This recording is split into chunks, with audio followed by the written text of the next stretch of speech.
एक गांव में किशन और गोपाल नाम के दो ब्राह्मण भाई रहते थे। किशन बहुत गरीब था। गांव में छोटा सा उसका घर था। वहाँ वो अपनी पत्नी के साथ रहता था।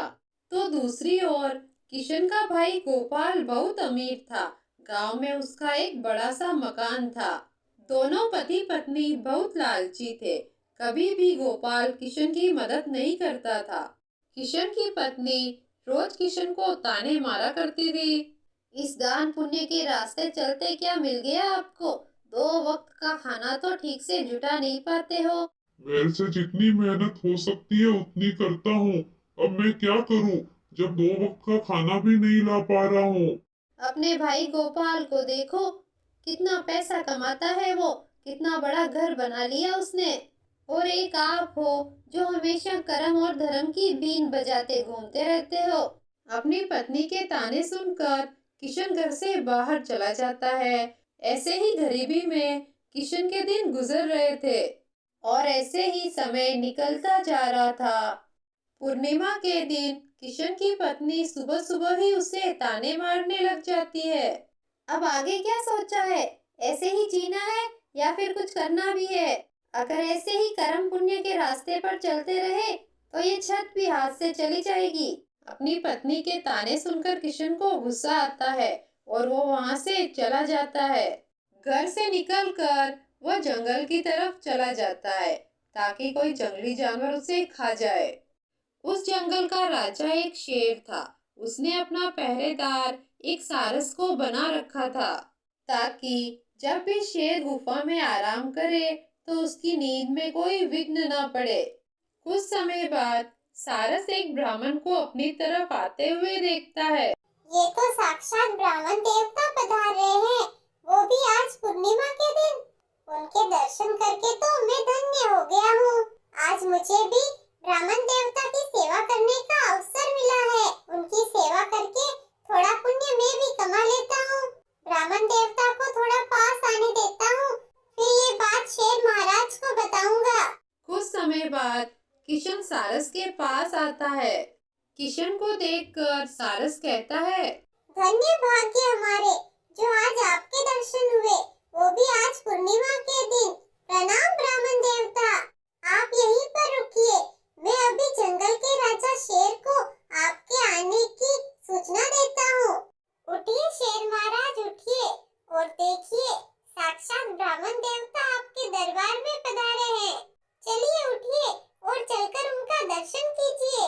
उनका दर्शन करने से आपका भाग्य उदय होगा और आपके सारे पाप धुल जाएंगे, आपको पुण्य मिलेगा। सारस की बात सुनकर शेर दहाड़ मारते हुए उठता है और सारस से कहता है, तुम सही कह रहे हो। सच में आज का दिन बहुत ही अच्छा है जो साक्षात ब्राह्मण देवता के दर्शन होंगे।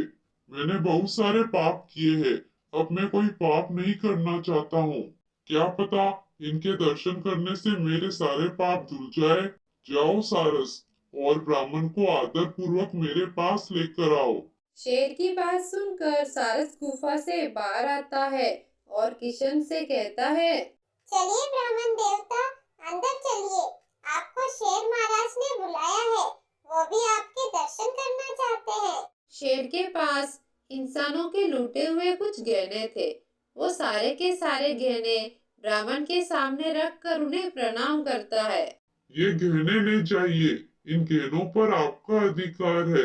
आज पूर्णिमा के दिन आपके दर्शन पाकर मेरा भाग्य खुल गया। फिर सारस ने ब्राह्मण से कहा, हे ब्राह्मण, अब तुम तनिक भी देर मत करो। जितना जल्दी हो सके ये सारे गहने लो और यहाँ से चले जाओ। ये शेर है, कब इसका मन बदल जाएगा कुछ नहीं कह सकते। इसलिए जितना जल्दी हो सके यहाँ से चले जाओ। सारस की बात सुनकर किशन ने वैसा ही किया। वो जल्दी से गहने लेकर वहां से चला गया। किशन ने घर जाकर सारी बात अपनी पत्नी को बताई। इतने सारे गहने आभूषण देखकर उसकी पत्नी बहुत खुश हुई। अब किशन की आर्थिक स्थिति में काफी सुधार होने लगा। उसकी झोपड़ी एक मकान में बदल गई। किशन की आर्थिक स्थिति अच्छी देखकर गोपाल और उसकी पत्नी उससे जलने लगे। ये किशन इतना जल्दी अमीर कैसे बन गया? इतने पैसे कहाँ से आए उसके पास? इसका पता लगाना पड़ेगा। गोपाल की पत्नी किशन की पत्नी से उनके आर्थिक स्थिति के बारे में पूछती है। क्या बात है पुष्पा, इतने जल्दी इतने पैसे कहाँ से आए तुम्हारे पास, जो इतना बड़ा घर भी बना लिया? क्या किशन भाई साहब की बड़ी लॉटरी लग गई क्या? जरा हमें भी तो बताओ।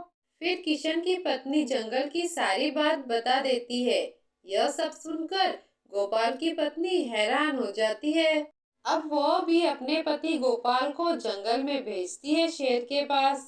लेकिन अब शेर का पहरेदार बदल चुका था। अब उसका पहरेदार एक कौवा था। कौवा धूर्त और कपटी होता है। कोई आदमी आ रहा है यहीं पर। अच्छा है, आज तो बैठे बिठाए शिकार सामने से आ रहा है। अभी शेर महाराज को उठाता हूँ, वो अभी इसका शिकार करेंगे और थोड़ा सा टुकड़ा मुझे भी खाने को मिल जाएगा। आज बहुत दिनों के बाद एक इंसान का मांस खाने को मिलेगा।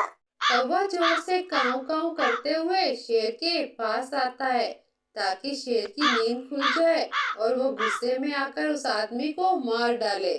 कौवे की आवाज सुनकर शेर गुस्से में दहाड़ मारते हुए उठता है और कहता है, क्या बात है कौवे, क्यों चिल्ला रहे हो ऐसे?